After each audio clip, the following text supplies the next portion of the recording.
usia subur, dan usia lanjut. Nah, ini dia. Jadi, secara siklus tentang dari kehidupan manusia itu mulai dari nomor satu ini, konsepsi, ibu hamil dan janin, kemudian bayi baru lahir, menyusui, bayi, anak balita, usia sekolah, remaja, usia subur, usia lanjut. Itulah siklus kehidupan manusia yang termasuk di dalam pendekatan siklus kehidupan. Selanjutnya, nah ini masih kita bisa lihat mulai dari konsepsi, bayi, anak-anak, pubertas, menopause, klimakterium, masa hamil, kemudian masuk ke klimakterium, menopause, dan senium.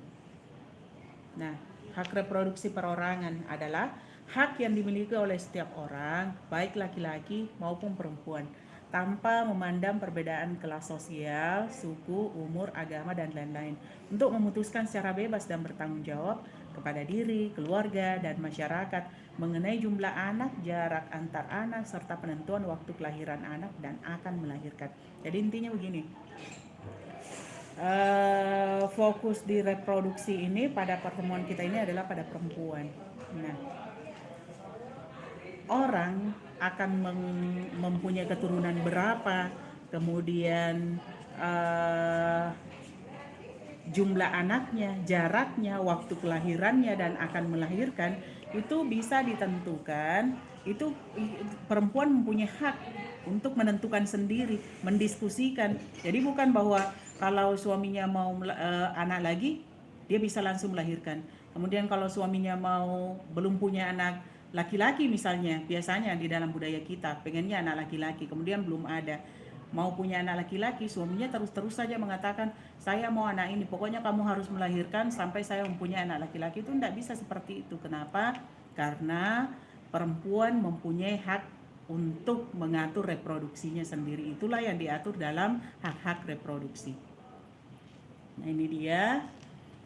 Itu disampaikan pada ICPD pada tahun 1994.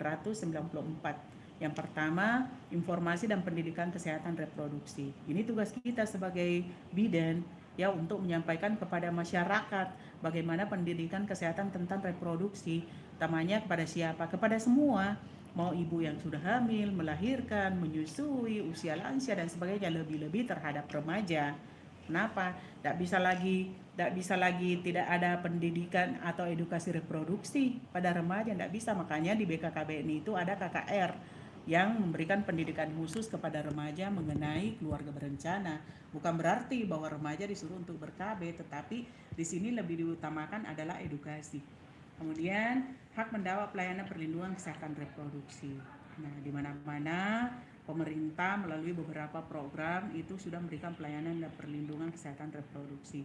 Dalam hal mungkin sekarang sudah ada pembagian, misalnya alat kontrasepsi itu dibagikan saja secara gratis. Kemudian ada berbagai jenis pelayanan yang dibuka, mulai dari klinik Pratama, ada rumah sakit, RSI, puskesmas, dan sebagainya. Kebebasan berpikir tentang pelayanan kesehatan reproduksi. Jadi orang mau kemana saja itu boleh, tergantung dari dia mau kemana dan siapa yang dianggap nyaman untuk melakukan sharing tentang reproduksinya. Tapi dalam hal ini kita ada slogan juga, ya, bidan adalah sahabat perempuan. Jadi biasanya ibu-ibu itu lebih dekat kepada seorang bidan untuk menyampaikan, untuk memberikan pola pemikirannya, bagaimana seharusnya reproduksinya.